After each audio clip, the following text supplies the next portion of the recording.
Membunuh seseorang itu kejahatan yang besar. Tapi ketika dibungkus dengan jihad, menjadi suatu hal yang dipandang mulia. Memukul orang itu perbuatan jahat. Tapi ketika dibungkus dengan amar ma'ruf nahi mungkar, menjadi suatu hal yang mulia. Di Suriah, berzina itu kejahatan agama. Tapi ketika dibungkus dengan jihad nikah, menjadi mulia. Mencuri itu juga kejahatan. Ketika dibungkus dengan kalimat faid, menjadi mulia. Merampok kejahatan, ketika dibungkus dengan ghanimah, menjadi mulia. Ini konsep-konsep agama yang disimpangkan oleh mereka.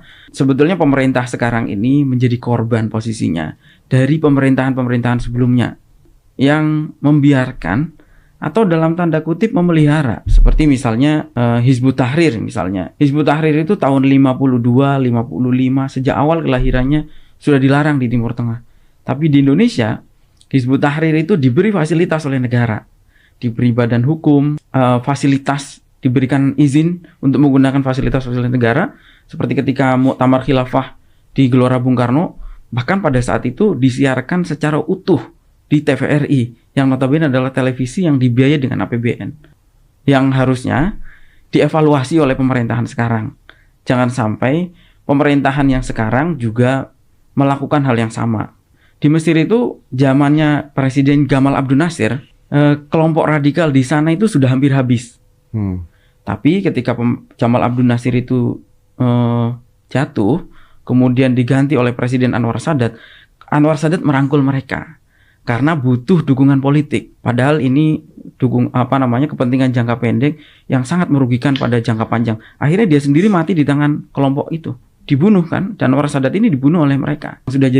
Yang sudah siap, yang ada di dalam kelompok Jamaah Islamiyah, anggotanya lebih dari 6.000. Tapi di lapisan bawahnya banyak sekali. Digabung dengan JAD itu bisa 17 ribuan. Dan itu orang yang sudah siap melakukan kegiatan terorisme. Ini politik bukan? Dengan agama sebetulnya bisa sangat efektif. Termasuk untuk melakukan perebutan jabatan politik.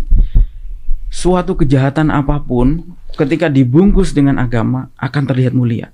Tapi mereka mempersempit makna jihad itu hanya serangan secara fisik kepada orang yang di luar kelompoknya. Misalnya pernah ada satu kasus pelaku bom itu adalah mantan preman yang pernah melakukan semua kejahatan mungkin dia pernah lakukan. Kalau datang kepada guru yang tepat, mungkin akan dinasehati untuk introspeksi, untuk evaluasi diri, dan seterusnya. Tetapi ketika datang ke guru teroris ini, dia justru dibilang bahwa dosamu ini sudah terlalu besar, dan gak akan ada yang bisa menghapus kecuali amaliyah jihad fisabilillah. Kebayang.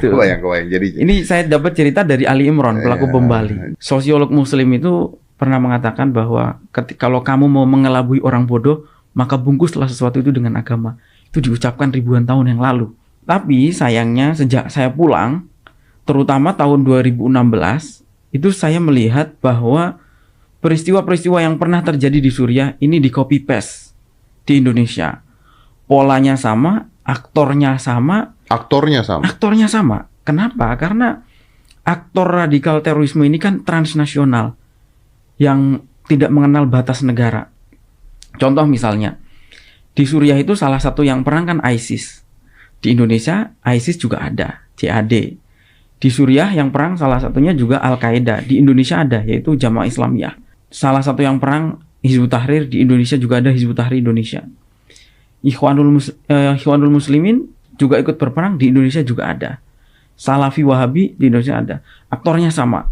Bahkan Indonesia beberapa kelompok dari kita yang menggalang donasi mengatasnamakan kemanusiaan itu banyak disalurkan untuk membeli senjata di Suriah.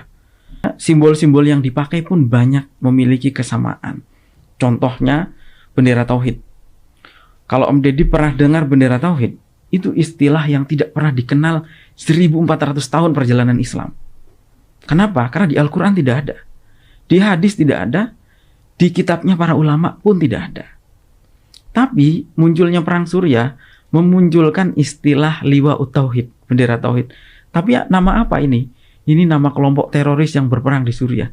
Namanya kelompok liwa'ut tauhid. Di Indonesia itu dipropagandakan oleh orang-orang Hizbut Tahrir.